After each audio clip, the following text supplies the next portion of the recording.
But absolutely phenomenal match. I think again, my biggest downer in this match was Delirious, but he still was really good. Again, they all work together. Delirious getting like that Dermis Destroyer on the back of Volador. Yeah, I saw that, and I'm like, stop doing that. That's not consensual. We had this conversation the other day, didn't we?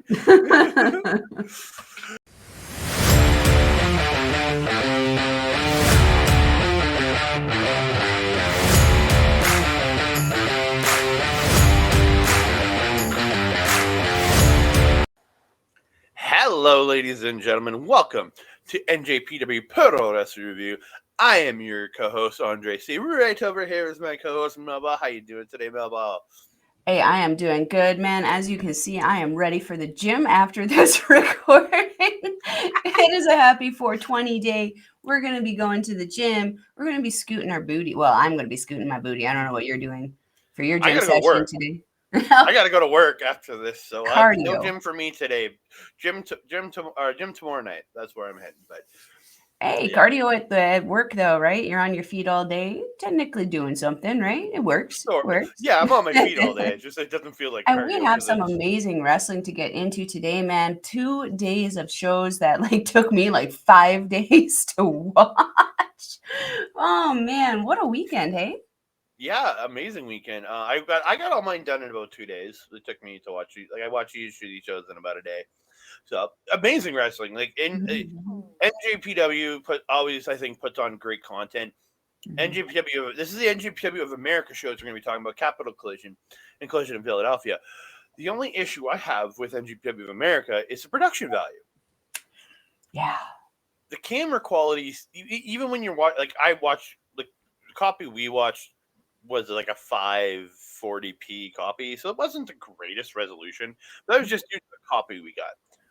But even when I've watched shows in the past at 1080p, the cameras seem a little wonky. The camera coverage seems wonky. The audio on a lot of these shows comes through really poorly. Both the first night, you could barely hear Ian Riccaboni. Where you could hear Veda, but you could hear mainly Alex Kozlov, the one person we don't want to hear. Yeah, poor choices were made, and who was given what microphone. Both nights. Also, I noticed the second night, Veda was, kind of fading in and out, where it's like she was louder when she wasn't talking, when she was kind of going, doing the kind of agreeing things, and then when she actually was trying to give her opinion, it was like she got muted and she was having to scream it into her microphone for us to get the point across. Yeah, on the second night, at least Riccaboni seemed louder on the second night. His audio did come through a lot louder, but both nights Kozlov had the loudest mic of the three. And it was just why does he have to be the loudest one? Why can't he be the one quiet like Riccaboni and Riccaboni? They should have traded mics on night one. Is what should have happened, but 100%. And big highlight was Veda Scott. I loved hearing from her because she's a wonderful commentator. I actually got to listen. I got to see her wrestle here last year with Love Wrestling, and then I watched the Twitch stream back just to hear her do commentary. Because after her match, she came and joined Boris on commentary, and I listened back to. She's absolutely phenomenal, and it's great to hear a different voice in there doing that. I really hope that New Japan America goes forward using her, and I really hope New Japan invests in her. Hire her to maybe cover Stardom, maybe? I don't know. Hire her for, she's a great voice in there, and I would love to hear maybe a Kevin Kelly or Chris Charlton teaming up with a Veda Scott or another female announcer, maybe a Kevin Peterson, to call some Stardom. That's what I would really enjoy. But again, we'll see what comes from. I mean, anything to get Kozlov out of there, man. Although I will say, having the addition of Veda actually made him almost seemingly have more emotion than he usually does have. So he was actually more, what's the word? Would jovious be the right word? He was more excited. Jovial, yeah, he was kind of jovial. Yeah. He was excited. He had energy. He had more energy than he usually does with just Kevin Kelly or just I always forget his name. How do you say his name? Ian Riccaboni. Riccaboni. Okay, Riccaboni. Yeah. Or Matt. Yeah, Was Ray the other Wold, one? yeah. Yeah. Like those two have really great chemistry. It's just when you throw in Kozlov there, sometimes he's kind of like that little short kid that no one really likes to acknowledge when they're talking in the schoolyard. He's like, I'm on the team too. Yeah, we wanted to forget. Yeah, but I did enjoy listening to Veda Scott and what I heard of Ian Riccaboni. Again, he was having like issues with the audio. I really did enjoy listening to them. It's just I wish NJPW America could figure it out, because the only show in this past year that NJPW America has had a good quality show with audio, video, and everything was their co-production with Impact. Maybe this is an issue that NJPW needs to get some of their people from production in Japan over into America for a little bit, just to train some people to like in America to be like, this is what the quality of NJPW is. It does kind of almost look a little unprofessional to have NJPW and NJPW Strong being the same company, but they're having two completely different production values, especially when Stardom is now a part of that same cluster and we haven't seen that same dip in quality. Yeah.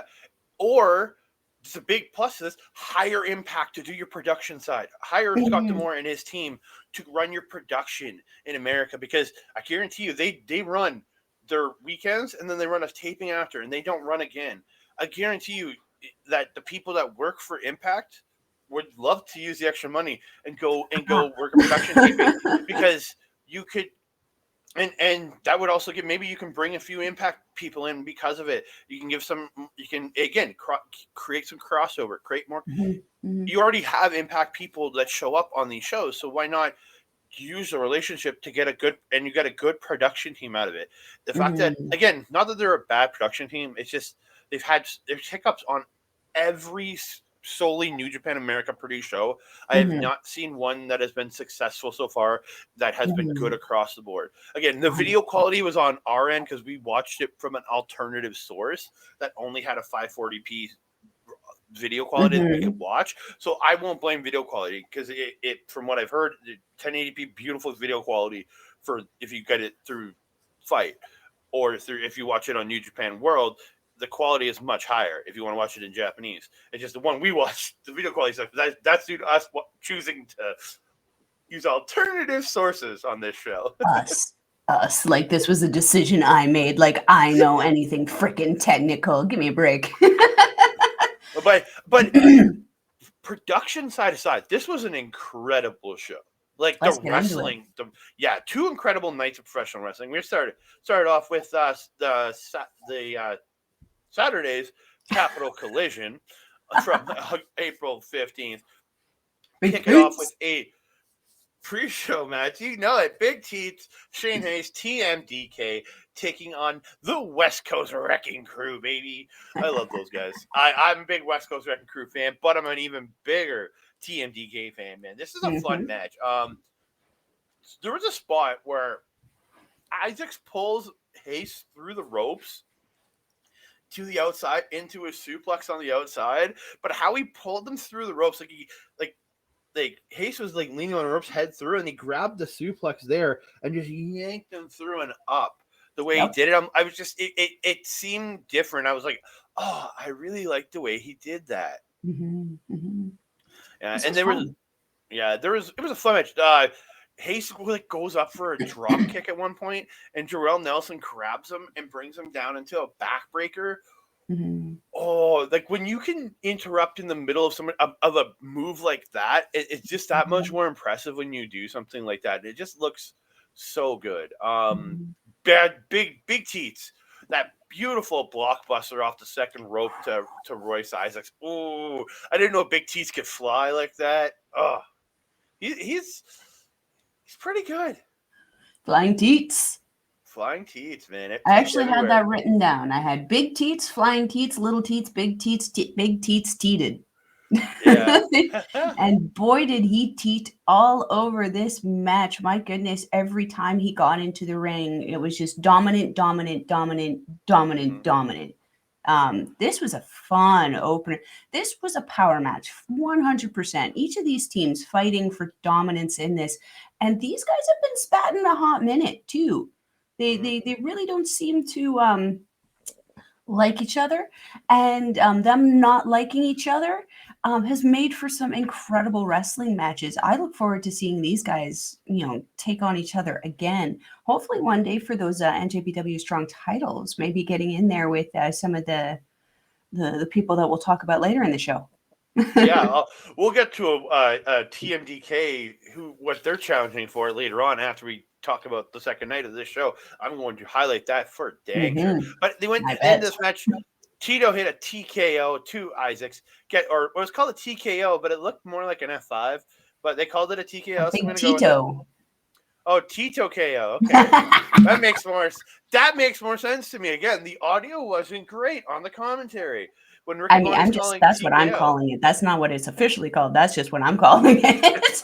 I'm gonna go with it. I like it. It's a Tito KO. But yeah, Tito, he gets the win. Big Tate's getting that win, baby. I love it. TMDK pick up the win. Shows the commentary team because this is on the pre-show. Riccaboni, beautiful suit. Veda all dressed up, looking nice, and then Kazuo sitting there in a freaking t-shirt and jeans, looking just like I just showed up here from hanging out with my friends.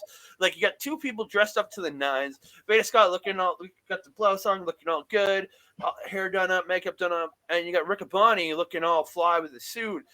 And you got Kozlov just like it's just who Kozlov is, I guess. He's just you know what though? It's commentary. And even if it is what it is that he usually does, I mean, look at Jerry Lawlor. Jerry Lawlor did it for years too. But Jerry Lawlor had the gimmick behind it also. Yeah. He was the king. He had his crown. He was still wearing his tights and a t-shirt. But that's so that's how you would seen him in his entire career. If Kozlov was wearing his furry jacket, his trunks, and his hat, I wouldn't bat an eye because that's his gimmick. That's who he was. But like Jerry Lawlor, they are on the East Coast. It might have been a little warm for them right now this time of year, but like still, like I agree. It would have been nice to see a gimmick on him because he absolutely did look underwhelming in comparison. Yeah. It's like if your voice is already underwhelming and something that people are complaining about, please step it up somewhere. Yeah. So we move on to the main card, and that opening video before them, like the video that played about the show, they did some like New Japan where it just highlighted a bunch of New Japan stuff in general. And the old school music that was over that video was absolutely like you felt like very like 80s, 70s professional wrestling in general. I loved it so much. Great throwback. Oh, same. It was a great little montage video. Really, really great way to start off the show. 100%. Yeah. So we get into the first match on the pay-per-view itself. It's a 10-man tag team match. Gabriel Kidd, the Jet Setters, as they're officially known now, Kevin Knight, Kushida, Mike Bailey, and Volador Jr. I had a way better name in the Knights of Time. Come on. You really did, yeah. I tweeted it to them too. So, and then you have versus the team of Chaos's Chuck Taylor, Leo Rush, Rocky Romero, along with Clark Connors and the DKC. Gabriel Kidd cutting a promo to kick it all off. Gotta love Gabriel Kidd. Love him in his promos. But like I loved him on night 2, and we'll get into how he played on night 2. But, yeah, Connors and Kidd's just the strike and chop exchanges from these two. Just like again, both they train together. They know each other, so they're just crashing. And then the DKC and Bailey trading kicks. Like DKC, it's a very similar gimmick to Mike Bailey. That is the thing. Like they have a very similar gimmick, and they're both like martial arts guys. And Bailey dropping DKC and getting the speed, and then getting the speed kicks and the enziguri. Again, I really like showing that DKC's newer. He's just come out of training, all that kind of stuff, and showing that Bailey is the more dominant presence made sense to me in there. Although I've been very critical of karate chops in the past. But when DKC pulls somebody over like almost like a Blade Runner and then just does the chops into the neck, it actually looks pretty darn good because where they're chopping, you're chopping into this area where you want to actually strike. Instead of strike them in the back between the shoulder blades, like strike them in the titties or something. Strike him here, and then when he does his chops, he's coming down karate chops up into his chops, and I really do like the way he does his chops because it's original, it's different the way he does it. I really do like that. A couple more highlights: beautiful standing Spanish fly from Leo Rush to Kevin Knight, which I was like, the height difference on that just to hit it was like, huh. Okay. But in the end, there was a huge springboard cross by Kevin Knight, then a super kick by Volador Jr., the palm strike by Kushida, and the backstabber by Volador Jr., also Rocky Romero. And Volador Jr. picks up the win on his heated rival, Rocky Romero. Gets the win. I mean, that's what happens when you get in there with Volador Jr., man. Like, that is a Mexican. That man, he is such a great wrestler. I have been just infatuated with him since I've seen him pop up in NJPW years ago. Really interesting note that Leo Rush felt a little, I don't want to say pushed to the side, but in comparison, I definitely felt that he wasn't a highlight in this one, which is okay. He's had a lot of highlight over the last couple of months. And it allowed DKC and Rocky Romero to kind of have that spotlight for a little bit. Mercifully, I like Chuck Taylor as a character. I'm not a terribly big fan of his wrestling, so I was kind of happy with his involvement in this match.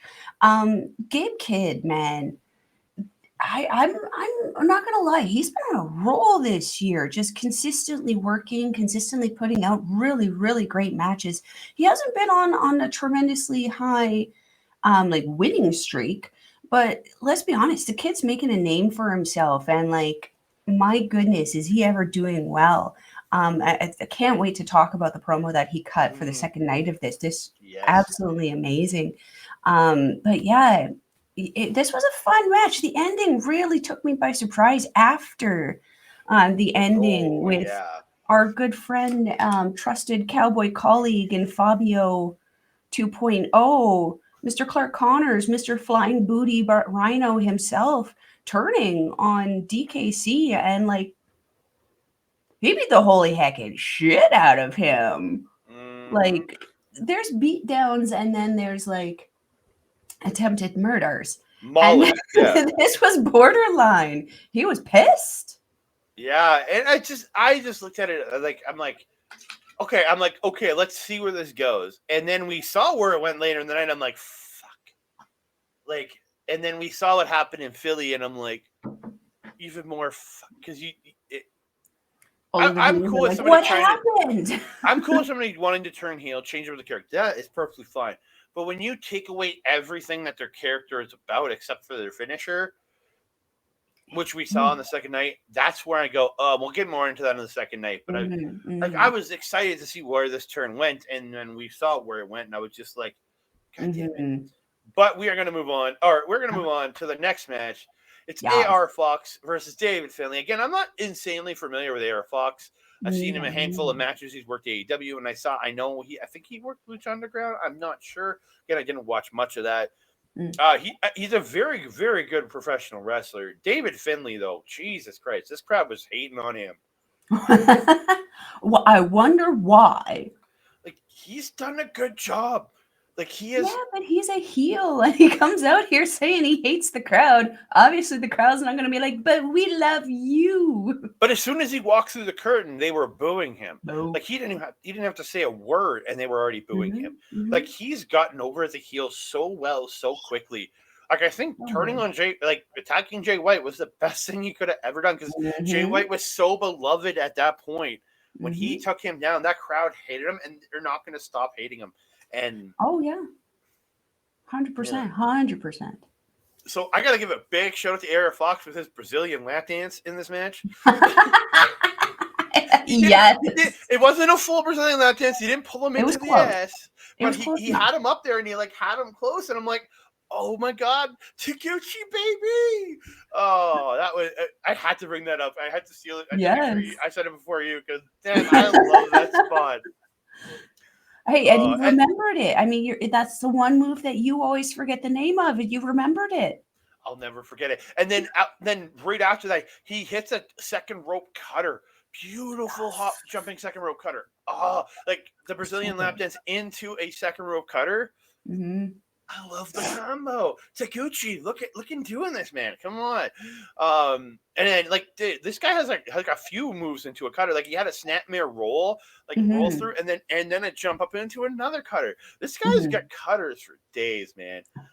Finlay though, he was just brutal in this match when he was striking, when he was hitting. He everything he was doing was just vicious, man. One more on Fox. When he went and came through, it was really early. He came through the ropes, kind of like it was like when Miz goes through the ropes with the lariat in the corner. Oh yeah. And then Finlay dropped. He slid out, skimmed the cat back into his own kind of version of combination, like kind of flipping back into the But the skin the cat back into the drop kick was insanely impressive. Yes. I called that a combination Air Fox. Yes. Oh God. I want NJPW of America to feature this guy more. I want AEW to feature this guy more because I think this guy is insanely talented. I just haven't seen a lot of him, and what I've seen him on AEW, he's been very good, but he's really shined here in a singles contest. Yeah. This match, I don't have a ton to add to this. This was a great showcase for Fox. This was my first time kind of seeing him because I don't watch AEW. And I'm not too privy to keeping up on a lot of stuff on the indies.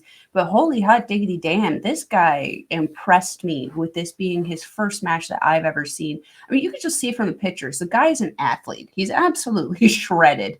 But coming into this match with David, man, this was both of these men very confident, very comfortable in the ring and what it is that they were doing. You know, AR Fox being very acrobatic, doing everything he can. He almost reminded me of like Will Ospreay when Will Ospreay had first come back with all of that size and was still performing aerials while transitioning into that kind of striking that he is now.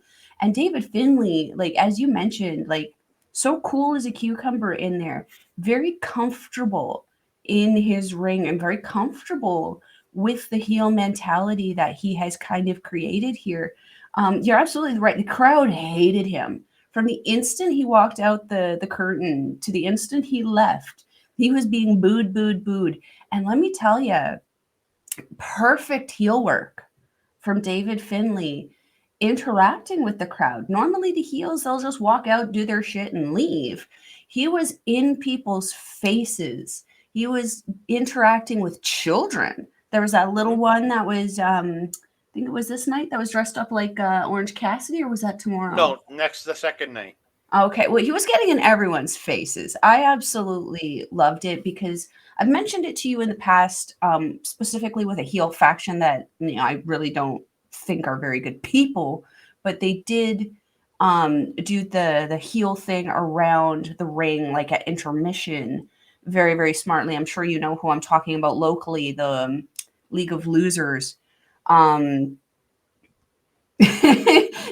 did the exact same thing, and it was something, even though I hated the guys, it was something that they did very well to keep the crowd interested and interacted, because even though their matches were garbage, that interaction made them interesting and made them something to want to come and see again, because fans want that interaction. We want that experience, even if it is David Finlay staring menacingly at your face.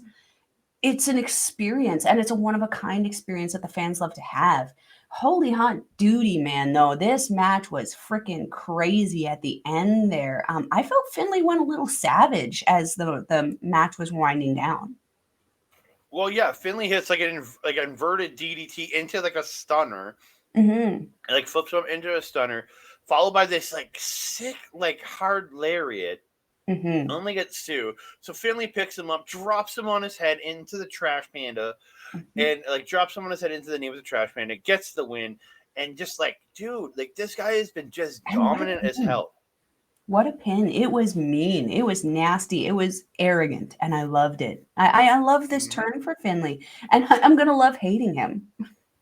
I always liked Finlay as a character. I found him fun, but he was never overly like interesting. But now, like, I want to feature. I want to see him more, and it's getting interesting. And then after the match, Finlay gets some, like, he says, DC sucks, as you know, heel's going to do that. Calls out Clark's Connors.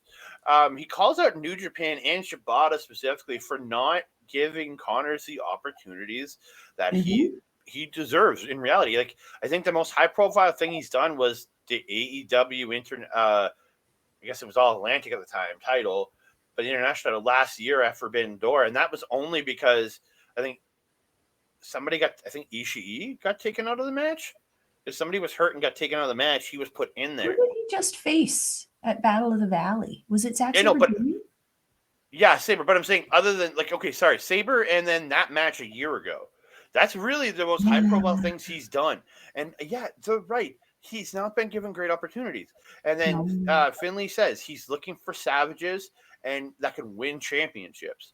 And then he says that Connors is officially now a member of the Bullet Club. And I went, okay.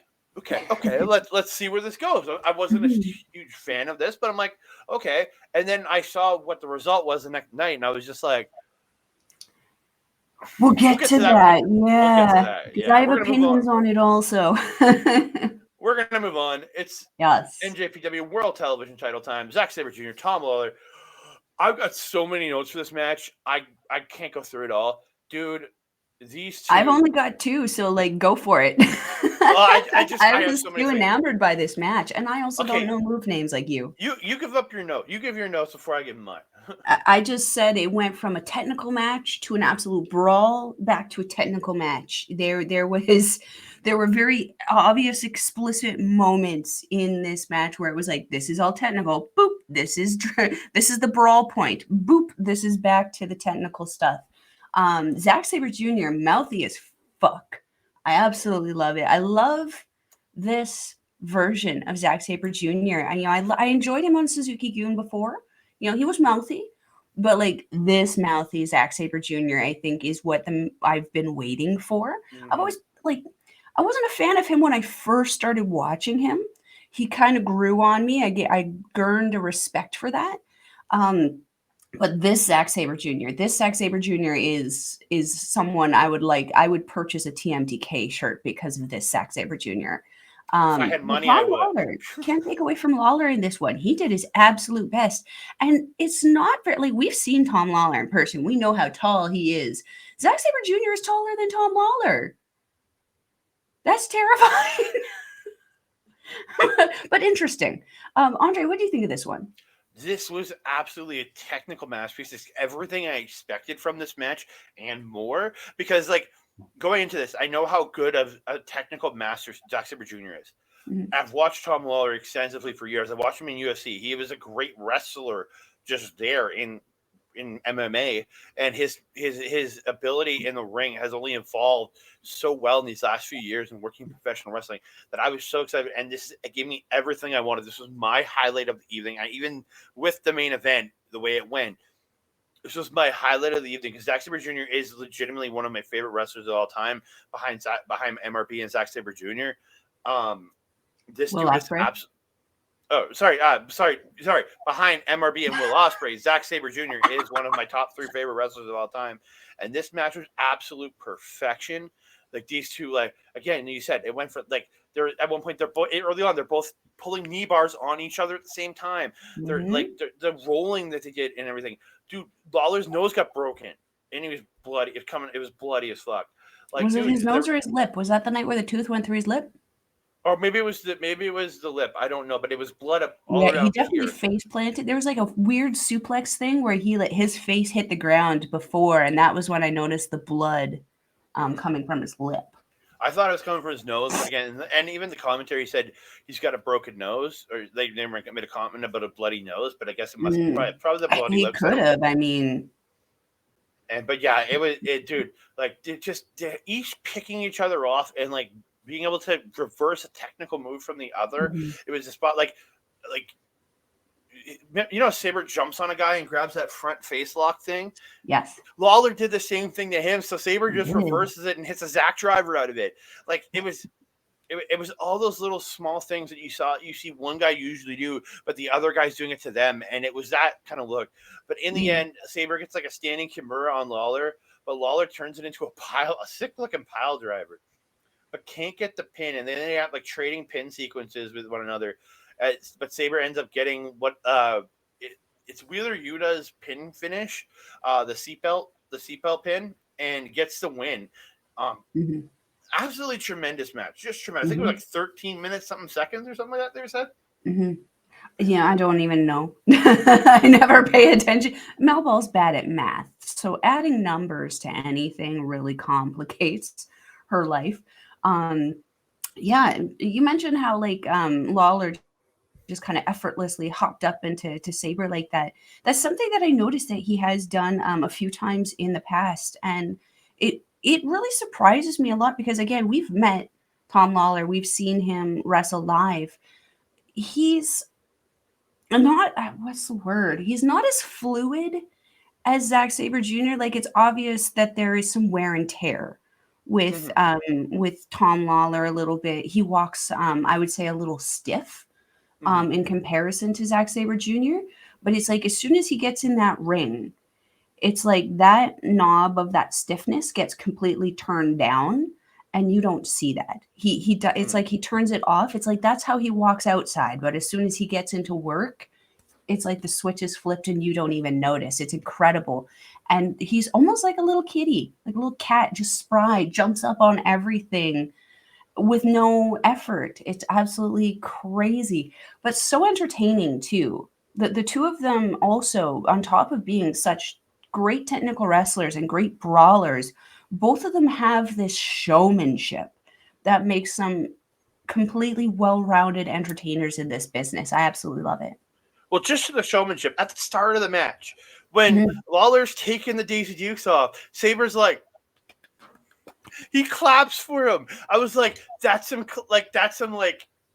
just the way he did it, like kind of like arrogantly clapping while he's taking them off. I'm like, that was absolute perfection. But again, that's the pure character of both men coming out in those situations, and it's just absolutely tremendous match, man. But the next match was, I think, probably Mel's favorite match of the evening because I know her love for both of these wrestlers. It's Tomohiro Ishii taking on technically a junior El Desperado. He's technically a junior heavyweight, but he's been bulking up. Like you can tell he's getting bigger. And is he going to be graduating to the heavyweight division now that he's part of Strong Style? Is he going to be like continuing? Because they're saying he's right on the cusp. This is what the announcers are saying. They said he's right at that 220 limit. Is that right at around sweet spot? He's at like that 215-pound area where he's like, is he a junior? Is he a heavyweight? And man, holy shit. The strikes alone in this match were amazing. Like Ishii just like you'll see Desperado hitting these sick chops, and then Ishii will come back and just one hard chop and dropping Despy. Dude, these two killed it. Like Desperado, there's a spot where Desperado hits a suplex, Ishii hits a power slam, then a power bomb, but Desperado comes back, hits a spine buster, then Ishii hits a backdrop driver. And then both men just go, and there's just like the stretch, just be getting a stretch muffler on Ishii and Ishii's facials. I never looked at this man as insanely expressive, but when he's in a submission, which isn't, you don't see him in submissions a lot. When he gets he has the ability to sell pain on that man's face. And I'm like, holy shit. But dude, these two just killed each other in this. But in the end, Hugh just sick lariat and a vertical drop brainbuster by Ishii picks up the win over El Desperado. Yeah. And he had to do a couple of those brainbusters on Desperado to actually pick up that win. Some of them a lot more out of nowhere than Ishii usually does. Man, Desperado, though, fought so freaking hard. He was like in the fight of his life and he knew it. This guy was throwing absolutely everything. But man, how awesome and impressive is it that Desperado was able to hang with someone like Tomohiro Ishii? I would almost argue that Desperado kind of pulled out a Cash Misaki on us and showed that, overwhelming resiliency. I mean, he is known for his death matches. I mean, that was what caused his jaw to be kind of broken there, and saw the introduction of Doki into Suzuki-gun. Desperado's not exactly, a soft person in this wrestling business. So to go against Ishii, and he really gave Ishii a run for his money. I almost feel like Ishii was taken a little surprised, taken aback about how hard he had to work in this match to pick up that win from Desperado. Man, and you're absolutely right. He rocked Desperado. Like, Ishii was rocking Desperado's head for most of this match. But, like, bless him, he never went down. He would come back up almost instantaneously and be like, do it again, do it again, do it again. Strong style. Yeah, and he's 1/3 of the never openweight 6-man champions, right? You got to be defiant in that. That being said, though, Ishii does technically have a win over one of the members of the never openweight 6-man champions. Does this open up a segue for us to see a team of Ishii and Chaos trying to come Leo Russian, yo! Leo Russian, yo! Leo Russian, yo! You remember the other two members of Strong Style, right? Do you think that Leo Rush is going to do very well against Minoru Suzuki? That's why I want to see it. Like, I like Leo Rush and everything, but like... No, you don't. I've said before, I like his in-ring style. I just don't like his attitude. But like... I don't think his in-ring style can keep up with the brawler and strike ability of Minoru Suzuki. Like, new hotness versus angry grandpa might not work out so well. That being said, this match was incredible. Yeah, absolutely barn burner for me. It was so good. One of the highlights of the night. And we get on to Fred Ross versus Juice Robinson. That didn't happen because Juice attacked Fred during his entrance, beat the living hell out of him, hit a pile driver on the stage, whips him with the belt, throws him into the ring, beats him around some more, suplexes him on the outside, gets him in the ring, hits him with a chair that was at ringside that had Tony Storm's name on it. Juice Robinson's said wife. The chair was Tony Storm at that point. Yeah, but hit him with Tony Storm. Yeah, Tony the Chair Storm, and beats the shit out of the chair. Gets the roll of quarters, hits him with the left hand of God with the quarters. And the quarters go everywhere, I guess. It rains quarters from heaven, I guess, because it's the left hand of God. Right? It's the left hand. It's the left hand of God, man. Quarters raining everywhere from God. Pays you. Good to know. Yeah, and then Juice gets the mic, says keep his wife's name out of his mouth, and that's pretty much all he says. Takes off. I was the nice way that he said it. Yes. I was looking forward to this match, and we got what we got, and I was just like, okay, I guess. Okay, like, I'm not gonna lie, this is kind of like I was also looking forward to a match. I was expecting the match to get started before it dissolved into the chaos that it was, but I did expect this kind of chaos just because this is what Juice Robinson, Mr. Rockhead, has shown us that he is since debuting as this character. He kind of is that walking, I hate using the word so much because it's not his faction, but like he is walking chaos. He's literally, there's no, I don't want to say there's no foundation, but right now there is no functionality to the Juice Robinson character. He's just kind of, I feel like, milling about, jumping from show to show with Jay White, kind of doing their thing. I feel like the addition of Jay White to him is going to be a good thing for him because it's going to give him some direction and some clarity. Something I actually didn't realize until we were talking about it with David Finlay's and AR Fox's match. Finlay and Robinson back on the same team again. Didn't even realize that. Sort of, because technically Juice isn't part of Bullet Club Normal. He's now part of Bullet Club Gold in AEW. So he's not really. It's a separate. They're creating their own faction over in AEW called Bullet Club Gold. So I think eventually it's going to come down to, and I feel like ELP is going to end up joining that faction. Probably. It's going to come down to Finlay and a couple of his guys against Jay, Juice, and probably ELP at Forbidden Door, or it's going to be Bullet Club versus Bullet Club. I think that's where we're headed. This has become so confusing because now we look at Bullet Club and we literally have Bullet Club made up of 3 freaking factions. Break it up, boys. Like House of Torture, not Bullet Club. Technically, they are, though. No, they're not. This is not Bullet Club. This is Bullet Club. This is not Bullet Club. This is Bullet Club. This is the Smokers Club. Come on. Well, if you're going to... This is 420 is what this is. This isn't Bullet Club. This is Bullet Club. But we'll see where it all goes. As far as I'm concerned, I don't... they can get their marketing for it all they want. As far as I'm concerned, House of Torture, not considered Bullet Club. Now we have Bullet Club Gold. Like, guys, just drop the Bullet Club label. I get that it's a marketable thing, but like Jay White and himself, just being Jay White is what makes him marketable. He doesn't need the Bullet Club acronym to get his popularity there. So and even Jay White and Juice are doing this. They're not doing this. They're doing this as for Bullet Club Gold.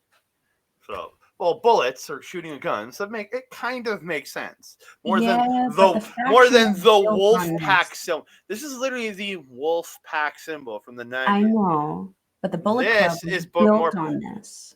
This is what the Bullet Club was built on originally. This is what Balor did. This is what Balor. Everyone else since has done this. Yeah, but this is what Balor, Fale, Carl, and Tama were doing in that first year of Bullet Club. This is what it was. This was adopted by when it went elite, and you added in all those extra members. That's when this came in. So to me, though, this is more recognizable. This is what every freaking cowboy junkie in freaking Texas is doing to be like, I'm somebody down here. This is Chase Owens. You're going to move on. This tells me. Yeah, we're going to move on. It's Hiromu Takahashi and Tetsuya Naito's LIJ versus Sanada and Yoshinobu Kanemaru from they're just 2 guys here tonight. This was I thought it was going to be like before last weekend show. I thought it was going to be all about Naito versus Sanada. But this is all about Hiromu versus Sanada and Kanemaru because he's got a defense against Kanemaru coming up on the Road to Dontaku shows, along with facing Sanada at Wrestling Dontaku for the heavyweight title. So, but this was really fun. Ian Riccaboni getting Daryl the Cat. I was like, yes. And I even wrote down, it's time for the sponsor segment. The Just 5 Guys Burgers, represented by Kanemaru and Sanada. Because they're in America now, where 5 Guys is the thing. So it's true. It's true. Not gonna lie, I like the 5 Guys faction. I like the members. I like the idea that what they're doing. I like having Taka being their creepy little flasher mouthpiece, because realistically, that's all he's really good at doing. Because, like, my goodness, that guy gets his ass beat too much. I like Sanada's new trunks, his new gear. I mean, goodness help us, they're so small. When he puts that belt on, it looks like he's not even wearing trunks. But let me tell you, the design, whoever they clearly fired whoever they had as their Suzuki-gun seamstress, because Yoshinobu Kanemaru got some new gear, and I'm not gonna lie, it looks won't like it's very underwhelming for someone who's going into an IWGP Junior Championship match. That being said, the color scheme of it, not the problem. It's just the fit of it was very boring. It was one color. It was very solid on him. If he had some textures added onto it or just some patterning of another color, it would look a lot better. But also just the way it fit on Kanemaru, he's a fit guy. But the way it was hugging him, it made him look like something he wasn't, which was chubbier. And he's not. He's actually a very, very fit guy, but just the way it was hugging him, it made him look like he had no butt, no, like, all gut. It was not a nice look. I would like to see him go back to the pants that he has in Japan, that baggier style. I just felt that it looked better on him with the gold accenting. Then it also had that snake print kind of thing. Getting away from the aesthetics, though, that I can rant about for hours and hours and hours. You're absolutely right. A lot of emotions in this match with Hiromu, especially. Naito was actually very like, I feel like he was almost just like pretty chill, just like, yeah, I'm here, I'm doing stuff. The crowd likes me, and I was totally cool with that. Hiromu was very almost incensed, especially with Sanada. I felt that he was more intent on Sanada, which kind of distracted him from the Kanemaru threat, which resulted in the end of this match. And also, like, this created a lot of mistakes for Hiromu throughout the match. He found himself in some pretty compromising positions, we'll say, including in Sanada's Paradise Lock. Yeah, like I can't talk about the super technically. It was a good match. Again, the motion you got out of Hiromu and Sanada So good. was awesome. But again, nothing. It wasn't anything special in the ring. It was good, nothing bad. Like, I'm not saying that. It just wasn't anything like super highlightable. Yeah, Sanada getting Hiromu in the Paradise Lock again. It's looking at like, okay, is this guy going to have the advantage? This guy seems like it's good. Every time they were in there, they really gave Sanada the advantage over Hiromu, kind of dominating. It's like, no, you're a junior versus I'm a heavyweight. I'm going to dominate you when we face off. It was they're kind of building that story again. It was a fun little match, and even Naito seemed too nonchalant to Sanada, who just kind of screwed him over in a sense. Like, he didn't turn on him and beat him up or anything. He just left their faction and just kind of pieced out one day. Yeah, just kind of screw you. And it was just a little sad in a way that he kind of. But again, that's not who Naito is. He doesn't show that emotion a lot. No. But in the end, Kanemaru and Hiromu are exchanging the pins, and Kanemaru gets the victory on Hiromu with that like deep pin. Like, just gets like a tight pin there, and we'll see, man. Because I could see them taking the title off of Hiromu, putting it onto Kanemaru for now, just to kind of move him up and let him be officially become a heavyweight. Like, again, I think it's time. I think it's time for him to move on from the junior side. He's done it so many times. He's been a junior for so. A change will be good. And again, putting up against guys like Sanada, putting up against like guys in the heavyweight division makes way more sense to me. Kenta, dude, all the amount of people that he could wrestle that he hasn't had like full on singles with would be absolutely tremendous. So, oh my goodness, could you imagine him facing his own stablemate Shingo Takagi for the KOPW title? Or if he ends up having to face a Naito in a G1 or something. Why not? Like, those would be amazing. And I want to see him in the G1 and not in Super Juniors this year. It's really, really I agree. Someone else can take one of those spots for sure. Very much so. So we are going to move it on. We got the the NJ. I almost said KOPW because you have that in my head. The NJPW Strong Openweight Championship match. Kenta versus Eddie Edwards. It was a very like slow start, lock up strikes, like kind of just go, and then like Kenta rolling to the floor, running away as he does, and like again, wasn't a lot of like highlightable in this. Like, nice backpack stunner by Edwards at one point where he has him on his back and drops into the stunner. Looked really good. Kenta getting a beautiful green killer and nails a haluva kick in the corner. Shout out to Sami Zayn, followed by a beautiful like hesitation drop kick, and then a diving double foot stomp. But like he's so smooth in everything he does. Eddie Edwards getting the buckle bomb and then like hitting another power bomb right after it, getting it too. Like, dude, it's very smooth and everything you do. Kenta in the end though, he runs Edwards into the ref. He hits a DDT, gets the belt, but Edwards hits a super kick. Edwards goes for the belt shot. Kenta gets the low blow. Kenta does the go to sleep and gets the win. And again, not it's kind of what I expect because both are heels.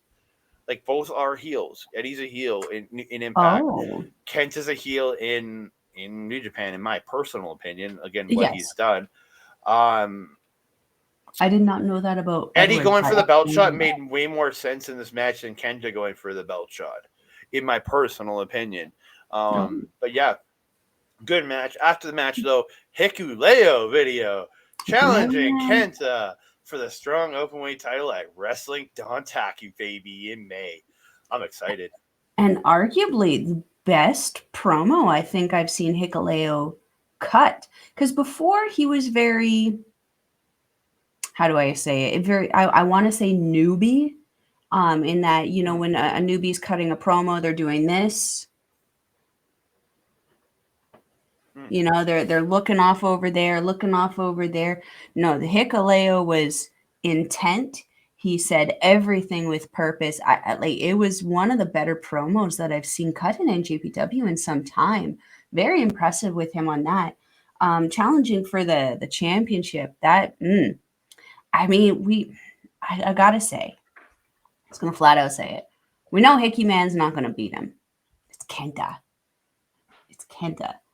And as much as I would love to see Hikuleo and Tomatonga at the same time with NJPW Gold, I don't think Hikuleo's ready for the smoke of Kenta, but I also don't think he's ready to hold a title quite yet. He's got a little bit more of development to do. Back into the match, though, really quick. I didn't know that Eddie Edwards was a heel because I'm not a regular Impact watcher. So that kind of makes a lot more sense to me throughout the match because he was like almost having face tendencies, but I was like, this person feels like they're forcing the face tendencies. Very much. I think he was defaulted into it because of who Kenta is in this company. He kind of got defaulted into playing a pseudo babyface while still having heel mannerisms that he is very much used to in these last few years. Yeah, that's the I think impression that's what it was. Yeah, 100%. I definitely got that impression there. The strikes from both of these guys, though, so brutal, so strong, and as you said, very crisp, very clean, very, very intentional with their placement of where they're going. I felt this was a great match. Again, from being someone who hasn't really seen Eddie Edwards in the past, this match was actually very, very impressive. A little bit bigger of a guy, but man, can he move? That was a great match. Yeah, absolutely tremendous, these two. I look forward to more what Kenta's going to do with this title. It's absolutely amazing. Because it's about damn time. We move into the main event of the evening for the strong openweight tag team championships. Again, if I hadn't literally just seen Aussie Open win the heavyweight titles over in New Japan a week ago, maybe this win would have made this match of the night for me. Oh, okay. But again, I just saw them win the IWGP titles. So winning the strong titles, well, awesome. And watching them, I think for me personally, having Okada and Tanahashi in this match, I think brought it down for me personally. Because if you would have just given me Guns versus Aussie Open in a straight up tag team match for the titles and Aussie Open winning there, I think this would have been match of the night for me. Not that Okada and Tanahashi did anything wrong. They had some great spots. They had great spots with Aussie Open. They had great spots with the Gun. It's just, I felt their presence kind of overshadowed things. Because you have these legendary figures in this company kind of looming over these titles where, and in my personal opinion, you're not putting the strong titles on Okada and Tanahashi, who primarily wrestle in Japan. No. So you knew they weren't going to win. So it's like, are the Guns going to retain, or are they giving Aussie Open, who are traveling a lot? And that's fine with me because they're going to come back and defend these titles multiple times. I guarantee it. It was a really great match. All three teams worked so well together. Okada, beautiful spots. Him and Davis, the way they traded off was absolutely tremendous. Like Davis was such a domineering presence in this match, but like you got all these guys doing so good and just so much. Fletcher's hitting a beautiful brainbuster on Sabin. But then he tags out to Okada because he's hurt. It was things like that that really perplexed me in this match when they would tag out the people that weren't on the team, because it was like, why would you leave the ring? Like, why would you leave? because it just the fact that it was only 2 people in the ring, it wasn't a person from each team in there. That was the other thing that didn't sense me on this match. That brought it down for me. Is it was just like I hate that only 2 people in the ring at the same time legal. I hate it because again, one team is always out of the match. I agree. I agree with you. I feel that that's something that Stardom does correctly, which is rare in its in-ring roughing and stuff like that. I do like how Stardom, when they have like a situation like this, one person from every team is in there, not just the tag team. And I personally think that makes sense. It should be something that should be considered here in North America in particular, because it doesn't make sense. Why would you tag yourself out to somebody else and risk not having your team be a part of the deciding decision on who is winning these titles? So you're absolutely right. And I do agree with you. It did feel very odd to have the shadows of Okada and Tanahashi kind of looming over the ring while you have the legend of Motor City Machine Guns here, who are doing all of their crazy stuff. And then Aussie Open, who's arguably the up-and-comers in this situation, even though having won the IWGP World Tag Team Championships, which I didn't see. So I actually felt this was a great experience for me seeing them win these titles. But yeah. Oh, it was great to see them win, because remember, they were the ones that lost them to the Guns. Because Aussie Open was the initial champions, lost to the Guns and get them back. I loved seeing it. Don't get me wrong. I was like, yes, but it's just for me personally, having just watched Sakura Genesis and having them just climb the mountain finally up for the main titles, it just takes it. Not that it doesn't take anything away. It's just that it's like, oh, okay, another one. Great. They're going the FTR route. I think they're going to win multiple titles in multiple places. I think that's what they're going after here. Something I really enjoyed, obviously, the crowd. I love that the crowd in North America I love that we're loud. It's one thing that I really do love about our fans and our crowd here, is that we're freaking loud and we're very passionate. But what I really loved throughout this match was just showing the love for Aussie Open, the Aussie, oi, oi, oi, throughout the entire match. It was incredible. But then Okada, being the Okada dick that he is, I loved it, got in there. He's got Kyle Fletcher. Okada, oi, oi, oi. It was incredible. I absolutely loved it. It really speaks to the showmanship, because I think I could be wrong, but I feel like Okada and Tanahashi kind of felt the same way we do. They knew that they weren't going in to win this match. They know that, Okada is a former IWGP champion. A lot of people kind of feel very Roman Reigns-y about him right now. Hiroshi Tanahashi, he's the ace. Everyone loves the ace, but the ace is an aging horse right now. And as much as we love seeing him do the same trail, every single day, every single week, every single month, year, whatever, eventually that horse is not going to be able to do that trail anymore. And I unfortunately feel like we're starting to wind down on Tanahashi and his in-ring career, which makes me sad, because I love seeing him perform. He's so passionate and very dedicated about like professional wrestling and everything he's in. So yeah, man, oh man, what a way. I don't even know what to say. It was amazing. And Okada has said he wants to go into tag team wrestling now. He has said that. He has made the comments. So, and again, I think this is a perfect way for Tana to wrap up his career in a major sense. It lets him be, especially if you have him in the tag team division with Okada, it gives him that ability to have some high profile matches without having to be in there the entire damn match. It gives him the ability, and then when he comes in, he can fire up, he can hit the spots he needs to hit to, and let Okada be the guy that goes in and wrestles him, like say 65, 70% of it, and let Tana be the hot tag guy. Let Tana be the big flashy spot guy. You can do that, and then it takes the wear down on Tanahashi. But in the end, I think the last like couple minutes of the match was pretty much all Aussie Open and Machine Guns, because like the Aussie Open misses the sandwich on Saban. Sabin fight back. It's a tornado DDT to Fletcher. Shelley takes out Davis, and then they hit the dirt bomb to Fletcher, but like get that 2.9 pin. You know what I mean? Mhm. And then Fletcher and gets back in. They double team, hit Shelley with the tomb. He gets Shelley with a tombstone. Davis ends up pile driving the shit out of Sabin. Mhm. They hit the sandwich hilarious to Sabin, hit him with Coriolis. They pick up the win. Huge win. I was like, I was watching this at 4:30 in the morning. So I'm just like, at 4:31, I went to go say, yeah. And I had to like stop because I didn't want to wake my mom up.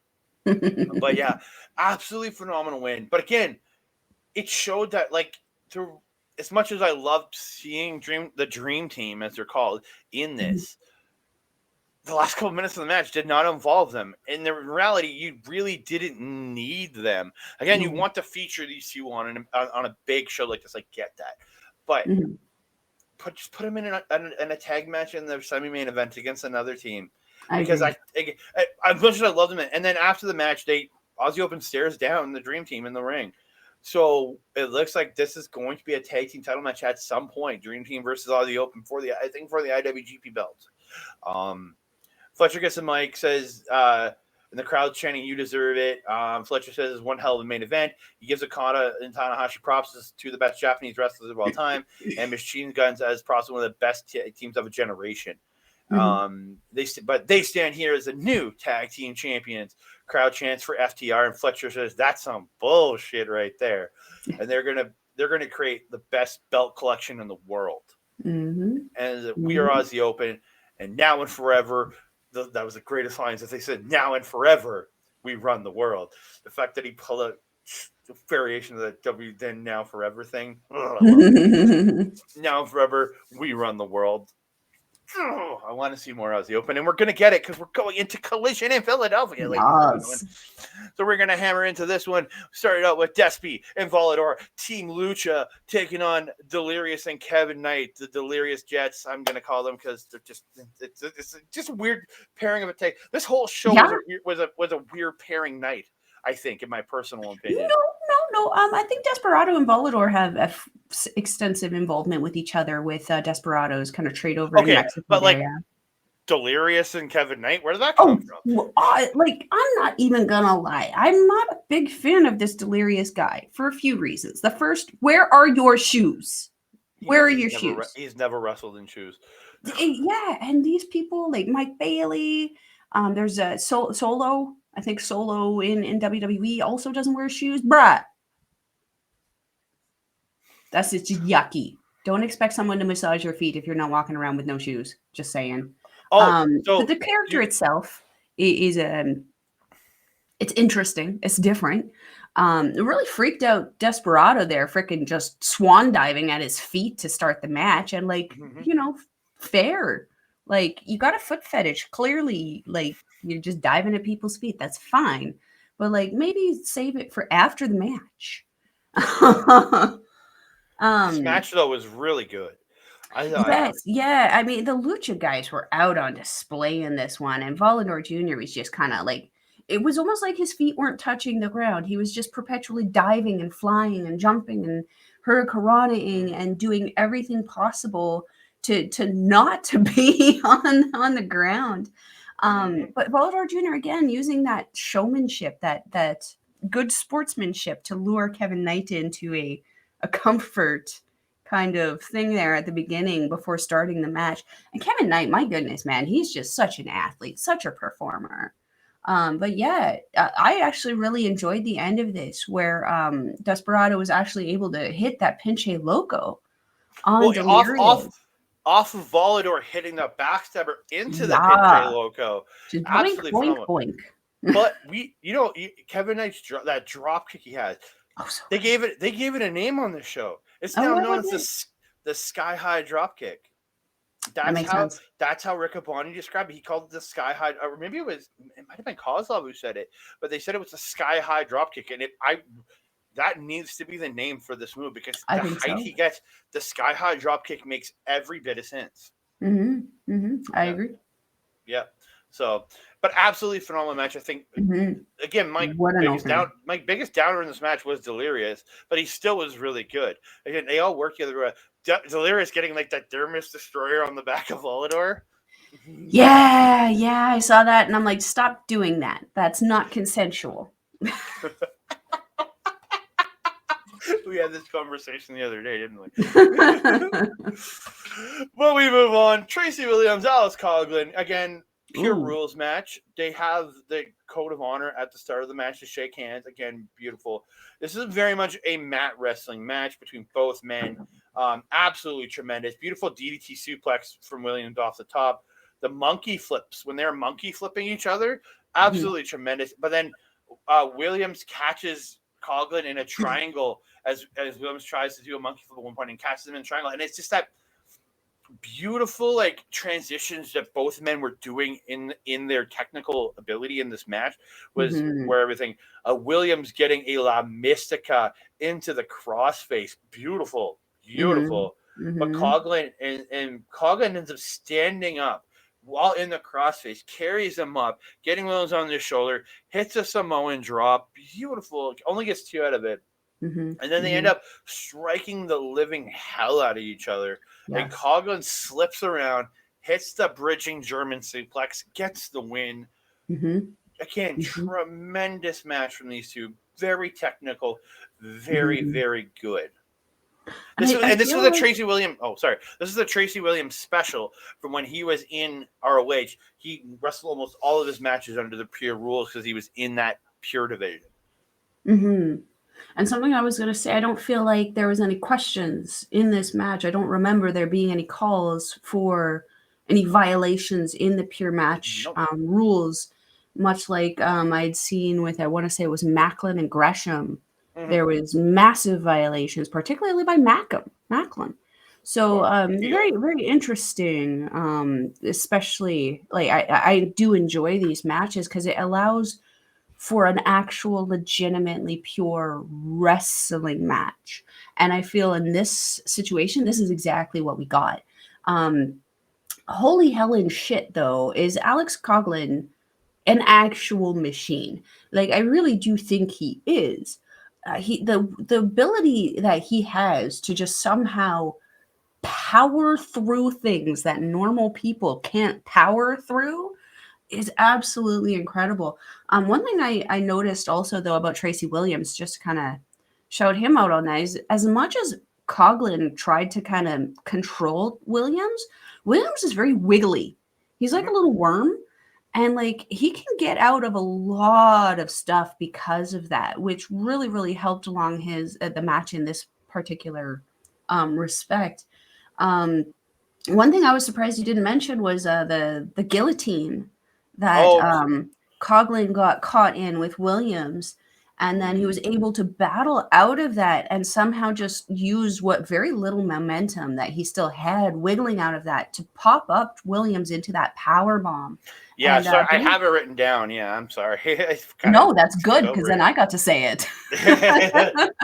And Veda Scott also referencing on commentary about how, Coughlin had no momentum to get up into that pop-up, and somehow he still muscled the power to still create that hop up, because he actually did get some disconnect from Williams before dropping him into that power bomb. It just really, really speaks to the power of Coughlin.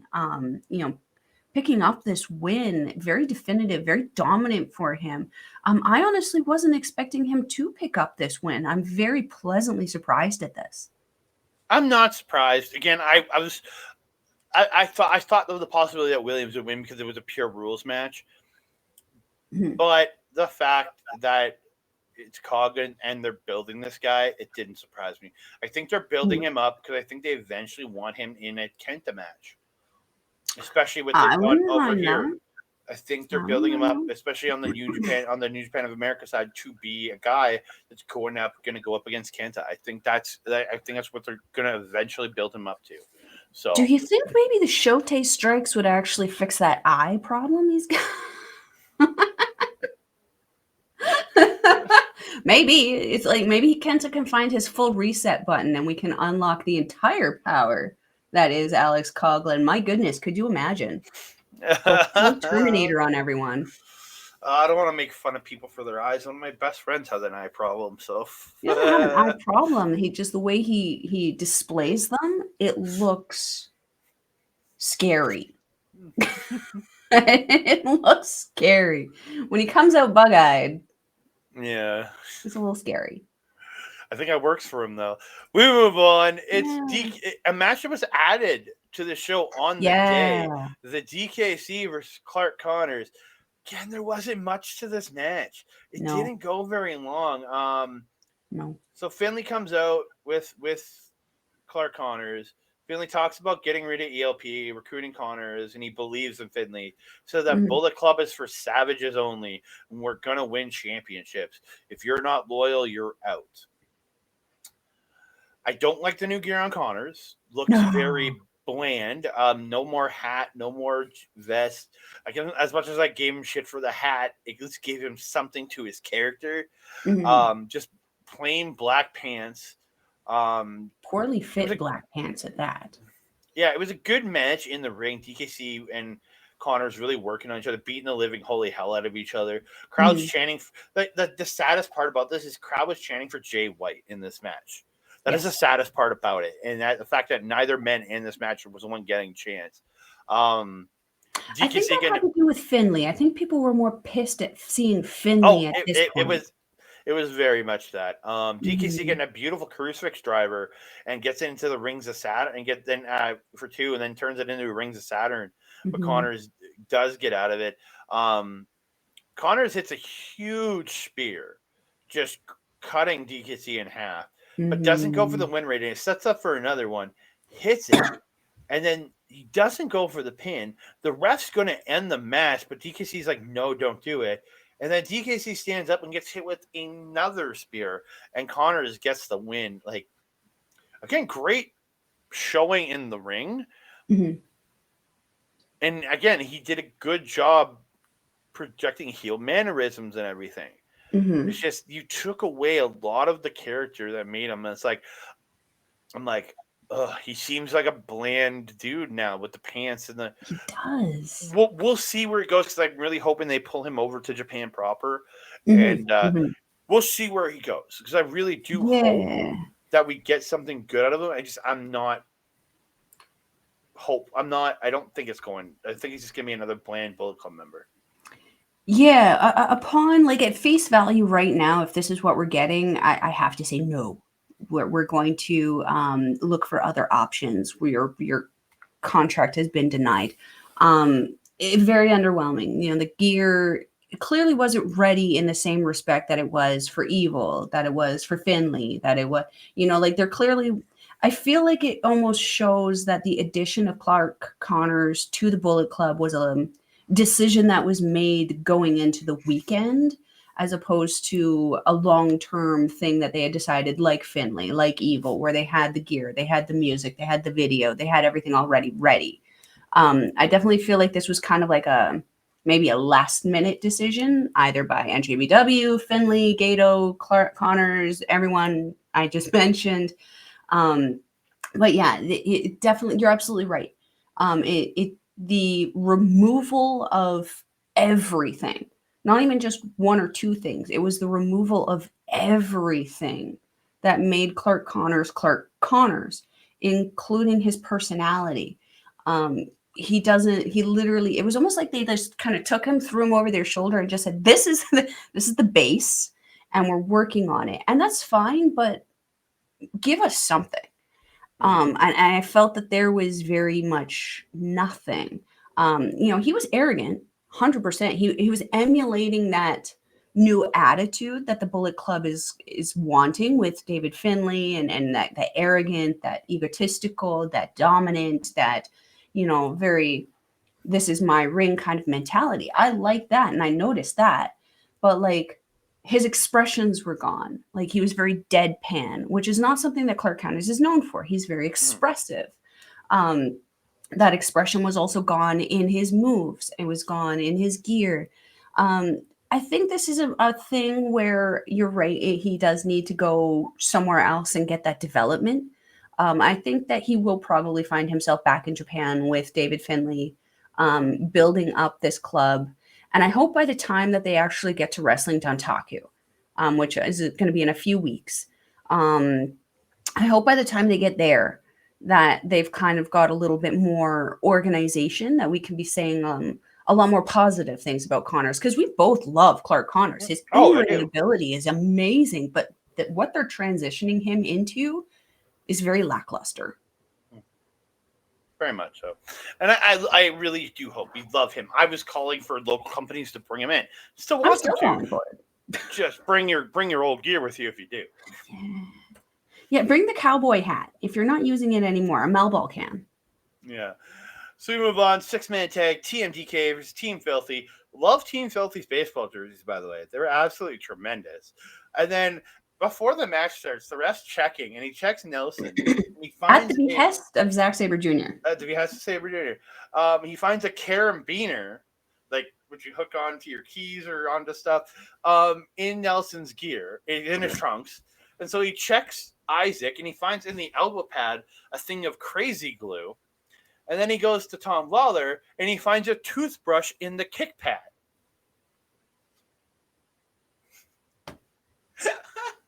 It seems so Yano-ish. Look at who we're talking about. I know, but it was just like, I loved it. I absolutely loved it, man. And then the match itself, these teams like did so well working with each other. Like it was very much based on the hatred that, yes, Tom and Sabre have. That was very much their biggest feature in this match. But again, West Coast Wrecking Crew has been fighting with TMDK for a while. And again, it's that. And again, I love the back and forth between all these teams. I don't have a lot of technical stuff written down here. There's a great spot though. Issac gets a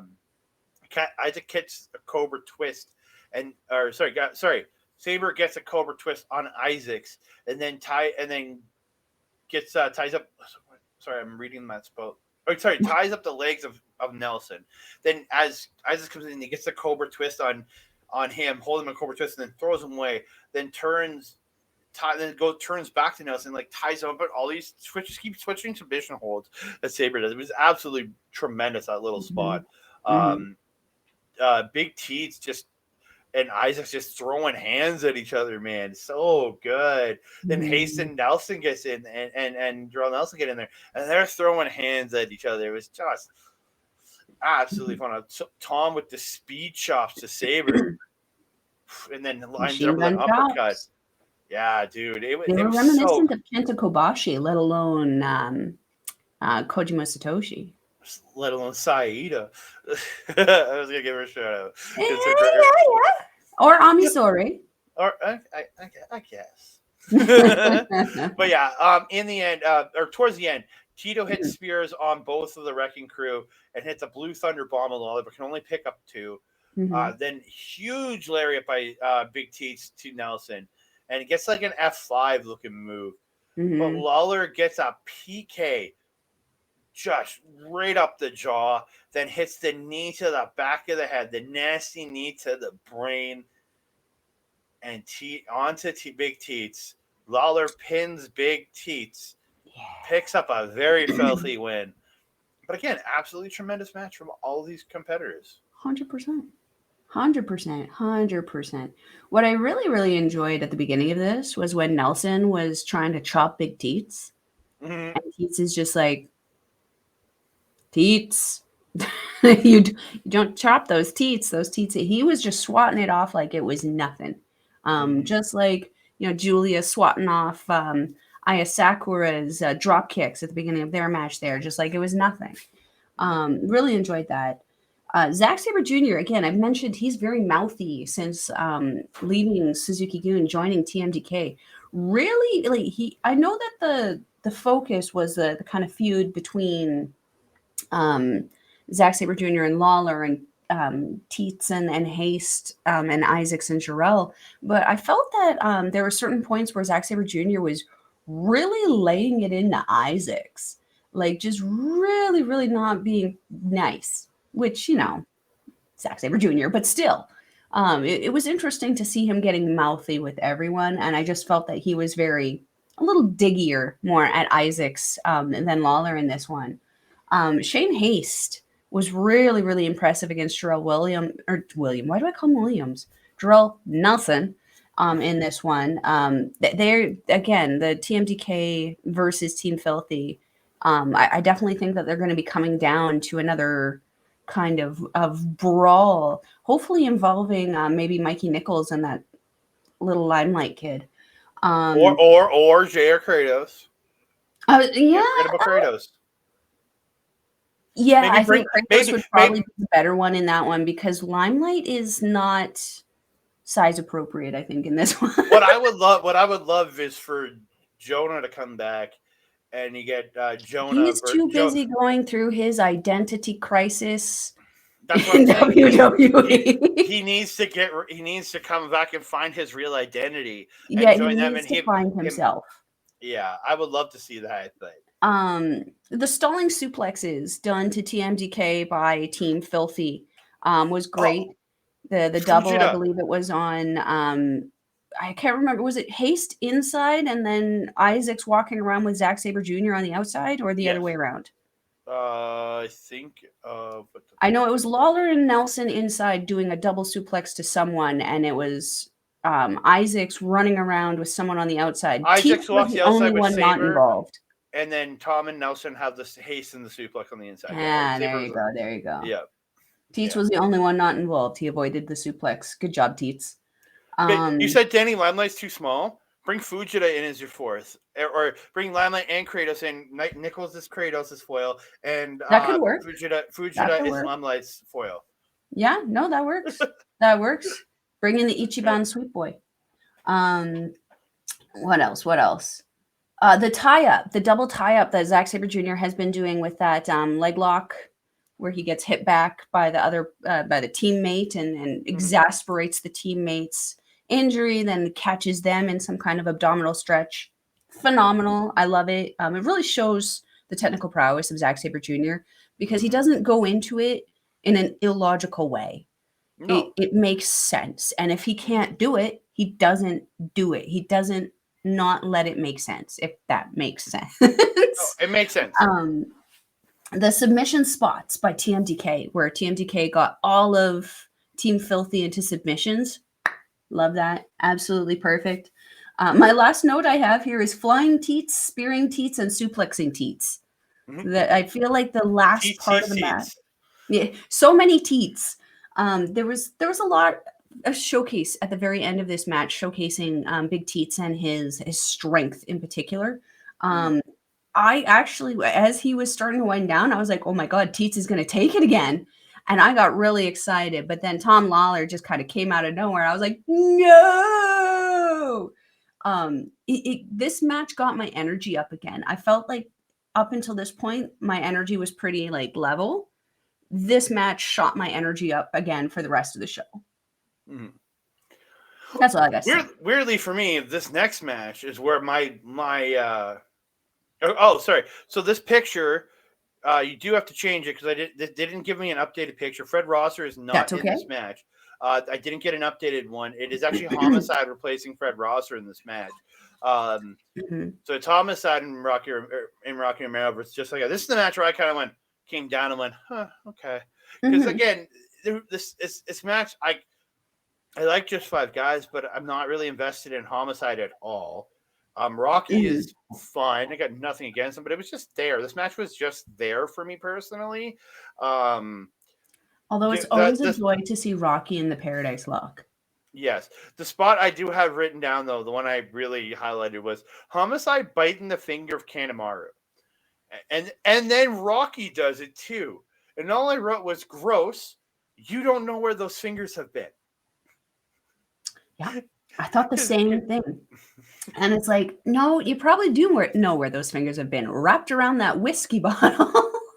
Yeah, but who else has touched that whiskey bottle? That's the gross part.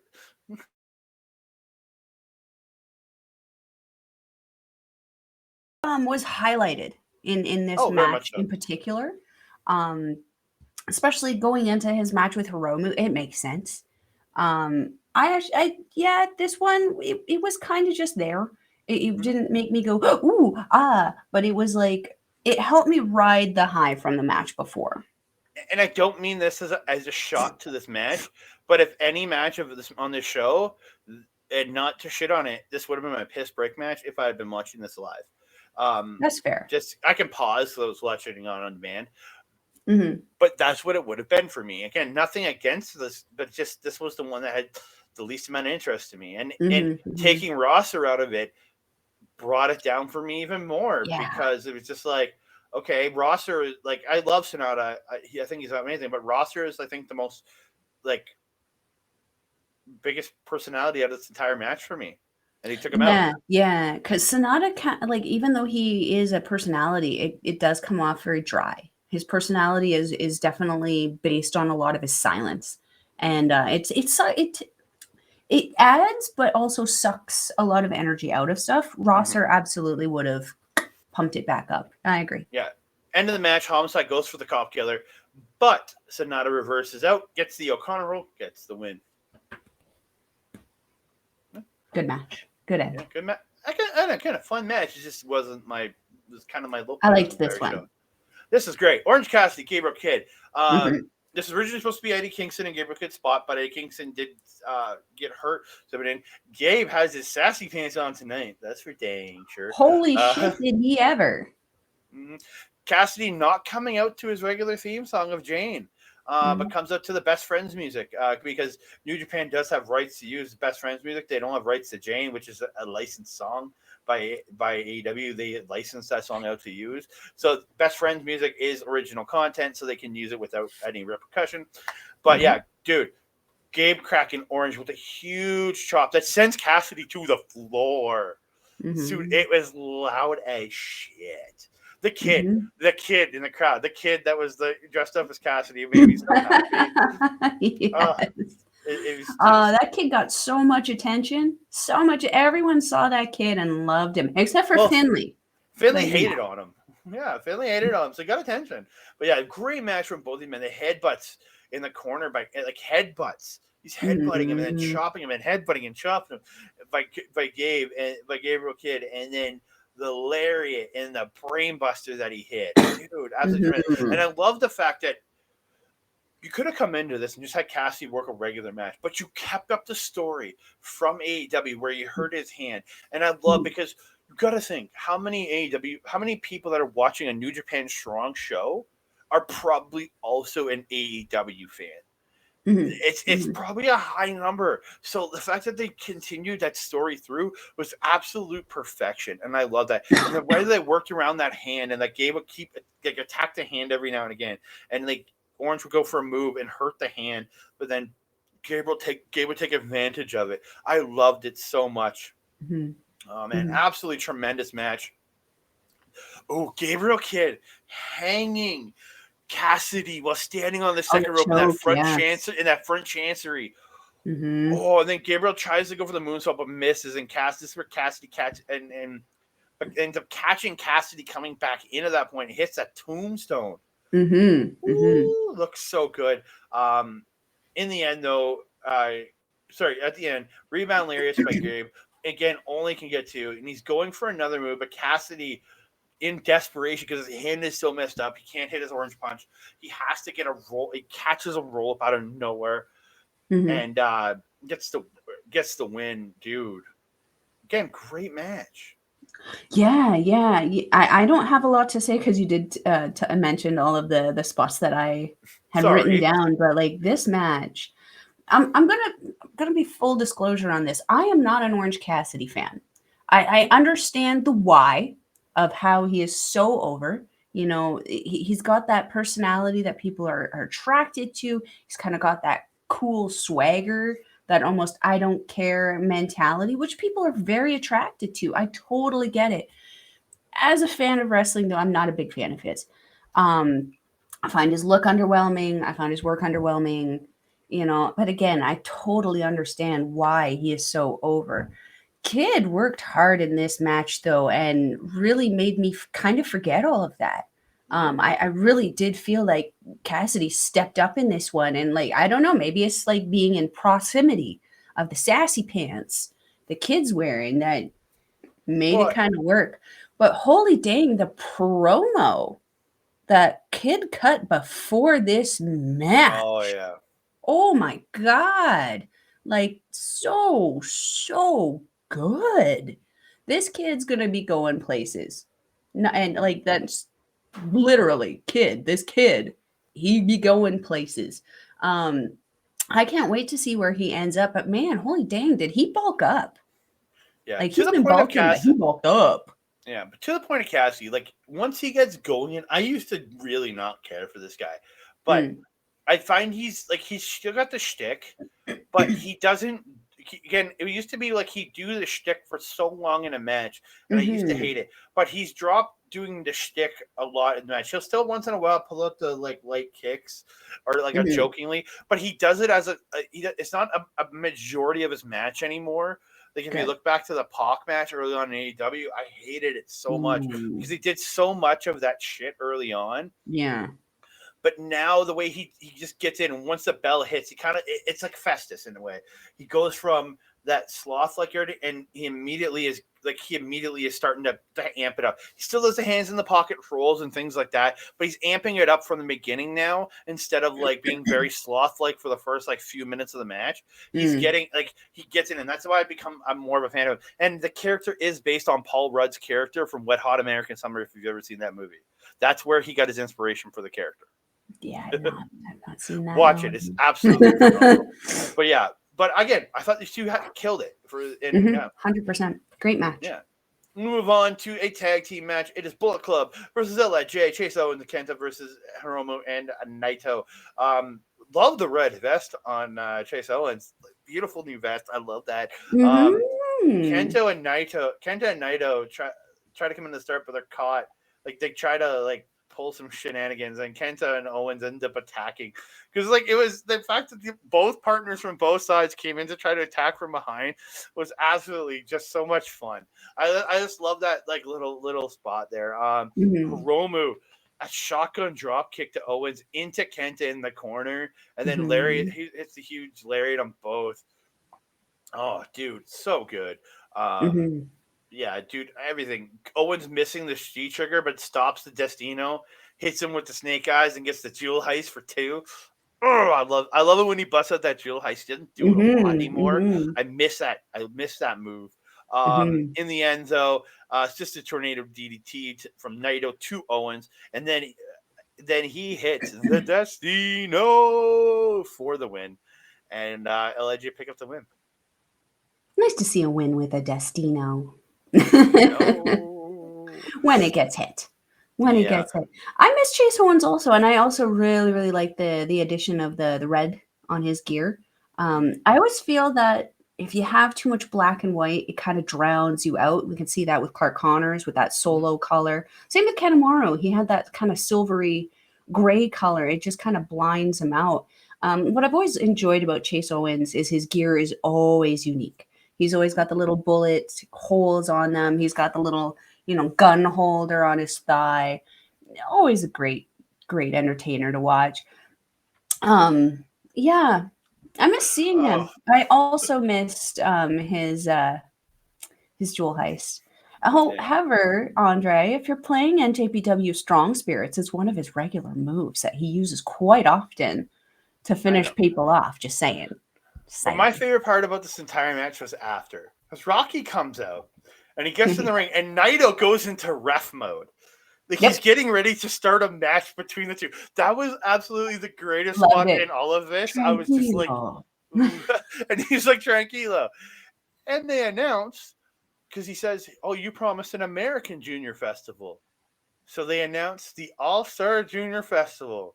August 19th, 9 days after my birthday, baby, in Philly at the 2300 Arena, the original home of ECW, baby. All-Star Junior Festival. Juniors from all over the world. You're going to get a bunch of American juniors this time, not just Japanese juniors. I think you're going to see juniors coming from a bunch of just Japanese companies. You're going to see juniors coming from the English promotion from over in England. You're going to see juniors from all over Canada and the US. I really hope. Let's hope there's a junior that has 3 beautiful initials from this province alone. I would love to see him go to that. But again, I don't think so. But I would be just amazing for me. SOI. Oh. That would be a junior to go to that. But again, that's getting my Yeah, hopes but up. could you imagine though, our poor little SOI getting in the ring with Alex Zane? That'd be amazing. It would be, but Alex Zane would wreck his day. Yeah, but dude, I'm absolutely excited for an All-Star Junior Festival in America. That Because would again, be we're going to see awesome. just the What an amount incredible of different, experience that would be for Irish, yeah. because the amount of different people that were on the All-Star Junior Festival, which I still haven't gotten to see because it's still paid for on New Japan World. As soon as it goes free, I will be watching it. Dude, absolutely, I can't wait because I know the amount of different people were on that show for just from Japan alone was incredible. So I can imagine what they're going to do in North America because it's going to be Japanese, English, North American, all different people from different places in the world. That excites me so much. And we move on to the semi-main event of the evening. It is a number one contendership for the IWGP the IWGP US Championship. It is not Lance Archer versus Juice Robinson. Juice Robinson was suspended, and he was replaced with Fred Rosser, who comes out covered in fucking tape, like from his beat up. Archer beating up Young Lions during his entrance. And he says the last time they wrestled was in 2009 in Florida Championship Wrestling when they were both in developmental. So in WWE Developmental and Florida Championship Wrestling. Archer then challenges Rosser to make it a Philly street fight, and he tosses him a kendo stick. But Rosser attacks Archer. But then Archer fights back. And then just beating Rosser, splashing in the corner. But this match was very much a walk and brawl, beat the crap out of each other with weapons kind of match, in my opinion, right? Yeah, pretty much. It was just a beatdown with Juice getting involved at the end. Yeah, Juice Robinson does interfere at the end, beating up, hits the left hand of God with the quarters to Rosser, and Archer just says, fuck it, gets in there, hits a lariat, gets the win. He doesn't care. He'll take the win however he can get it, because it's just, Archer says in a promo after, he's going to run through this whole tournament. He then challenges Kenny Omega, says he's coming for his ass at Forbidden Door. So this is they've never blatantly said when the title shot's going to happen, but in my opinion, it's setting up for Forbidden Door because the finals are at Dominion, which is 3 weeks before Forbidden Door. So again, it lines up perfectly for Forbidden Door to be the IWGP Championship match that Will Ospreay is going to get. I think Ospreay beats Tana in May, and then he beats Archer in June, and you get the rematch at Forbidden Door. We'll see what happens when the Forbidden Door matches really start getting announced. and then they'll be here a week and a half later. They'll be in Edmonton. Me and Mel are going to be sitting there watching some Dynamite. Yes, hopefully seeing some NJPW guys. The only thing I wanted to note about this is Archer cut his hair, and I'm kind of sad about it. Yeah, I was a little disappointed about that. I missed I missed the Murder Hawk. I do too. But it is very Mafia Bella, so I'm not going to be too mad about it. But I did like the length on him a little bit better, though. I mean, speaking from someone who sits on their hair when they sit down now, after a while it gets annoying. Yeah. So we move on to the main events of the evening. It was originally supposed to be a 6-man tag featuring Hiroshi Tanahashi teaming with Lio Rush and Tomohiro Ishii against TJP and Aussie Open of the United Empire. But Hiroshi Tanahashi getting hurt on the Saturday night show. I read the reports yesterday. He hurt his ribs, so he was removed from this match. So they took TJP out, which I was just Smart. So they got no TJP on this entire weekend. I was a little disappointed. I was looking forward to seeing TJP work this show. That's disappointing for sure. But that being said, there's been too many organizations happening, which I will speak on Friday on Ladies Wrestling Showcase about people working with injuries that maybe shouldn't be working with injuries. On the release today. Yes, today. Sorry, we're recording on Thursday. This will be released on the Friday. This match was fun. I really, really did enjoy this match. I'm not going to lie, though, holy hot diggity. Lio Rush really felt a little out of his element in this one, but kept up so well, especially with the flight of Fletcher. Yeah, I think because Fletcher isn't as big as Davis. He's tall, but he's not that size of Davis. I think it gave me that ability so that you had your speed guys and your power guys. So it didn't feel as awkward in this match as if it would have been Fletcher would have been a full on like a bigger heavyweight guy. He's like I look at Fletcher as a cusp guy. He's kind of at that limit of he could be a junior if you wanted him to, or he can be in the heavyweights. Like that's the way I look at Fletcher. So him and Lio Rush's pairing didn't bother me. It did like this pairing didn't bother me because of that. But Rush, man, he looks so good in it. But Davis, dude, when Davis took down Ishii early with that shoulder block, that doesn't happen. Ishii usually takes forever for him to get knocked down with the shoulder block. Davis dropped him so early with it. It was just showing that domination and that power of Davis. I love this goddamn team so goddamn much. This was a great match and a great main event, especially considering this wasn't what we were supposed to have originally. They ended up pulling it off so well. So good. Yeah. Like just the brain busters, the lariats, just there's so much. This match was really hard to talk about all the moves because it moves so dang quickly, with it also being so impactful. Lio Rush with his suicide dives and his acai moonsaults. Just Fletcher, the speed on this kid is absolutely tremendous. He's 22 years old. He has so much in front of him. He's going to be the next Will Ospreay. It's 100. I guarantee he's going to be the next Will Ospreay. Like, this kid is so good. Dude, he is so good. This match was amazing. End of it, though, Fletcher hits the tombstone onto Ishii, and Davis gets the pile driver on Lio, and that looked like he killed Lio with that pile driver, man. Like, look, they murder him. They hit the sandwich lariats to Lio, hit Coriolis, get the Aussie Open retain these strong openweight tag team championships. After the match, we thought that wouldn't happen. Again, this is another match where I saw it, and when they edited it, and I'm like, okay, yeah, Aussie Open's not dropping the belts, because originally they weren't supposed to defend the titles on the show. I'm like, they're not dropping the belts on their first defense. It's not happening. Fletcher gets the mic after the match. He says Philly rocks. They were here a year ago, and it was the first time in that build. It was the first time in Philly a year ago. It was his first time. And they were this up-and-coming team, but they have returned here as the best tag team in the world. And he says, eat your heart out, FTR, before the crowd can make a chant or anything. And he goes, he is Kyle Fletcher. I'm Kyle Fletcher. That is Mark Davis. We are Aussie Open, and you know it, baby. We run the world. What a way to end this show and tour. Fletcher, man, this kid is amazing. And that being said, man, what a freaking weekend!